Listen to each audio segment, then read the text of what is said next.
നമസ്കാരം കൂട്ടുകാരെ.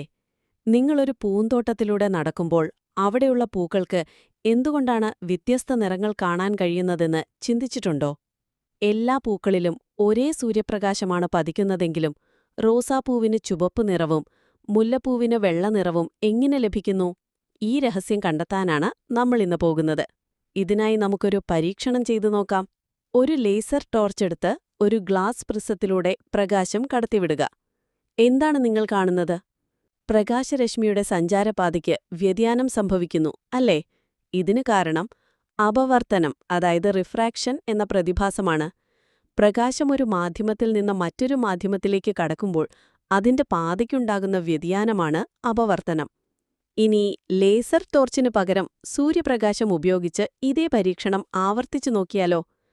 ഗ്ലാസ് പ്രിസത്തിലൂടെ കടന്നുപോകുന്ന സൂര്യപ്രകാശം ചുമരിൽ ഒരു മഴവില്ല് പോലെ 7 വർണ്ണങ്ങളായി വേർപിരിയുന്നത് കാണാം. ഇതൊരു മാജിക് അല്ല, മറിച്ച് പ്രകാശത്തിന്റെ സ്വഭാവമാണ്.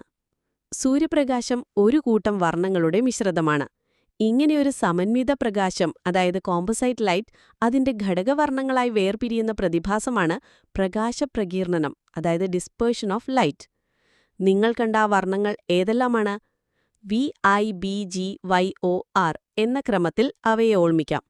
V violet, I IndiGo, B blue, G green, Y yellow, O orange, R red. ഈ 7 വർണ്ണങ്ങളുടെ ക്രമമായ വിതരണത്തെയാണ് നമ്മൾ വർണ്ണരാജി എന്ന് വിളിക്കുന്നത്.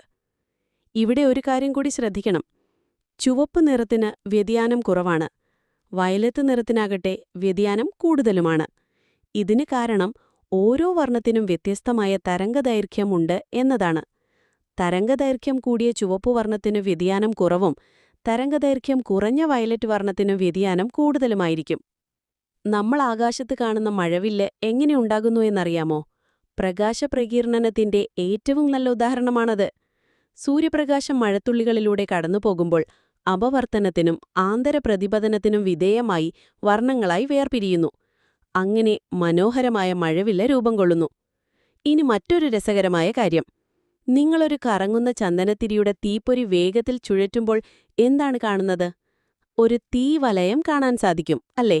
ഇതിന് കാരണം നമ്മുടെ കണ്ണുകൾക്ക് ഒരു വസ്തുവിനെ കണ്ടതിനു ശേഷവും ആ ദൃശ്യാനുഭവം ഏകദേശം 1/16 സെക്കൻഡ് നേരത്തേക്ക് നിലനിർത്താൻ കഴിവുണ്ട്.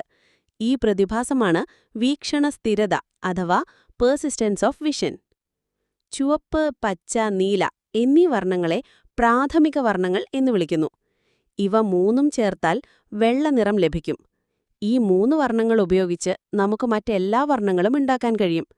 2 പ്രാഥമിക വർണ്ണങ്ങൾ ചേരുമ്പോൾ ലഭിക്കുന്ന വർണ്ണത്തെയാണ് ദ്വിതീയ വർണ്ണം, അഥവാ സെക്കൻഡറി കളർ എന്ന് പറയുന്നത്. ഉദാഹരണത്തിന് ചുവപ്പും പച്ചയും ചേർന്നാൽ മഞ്ഞ ലഭിക്കുന്നു.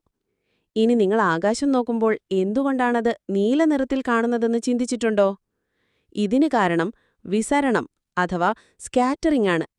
സൂര്യപ്രകാശത്തിലെ നീലവർണ്ണത്തിന് തരംഗദൈർഘ്യം കുറവായതിനാൽ അത് അന്തരീക്ഷത്തിലെ കണികകളിൽ തട്ടി കൂടുതലായി ചിതറിത്തെറിക്കുന്നു.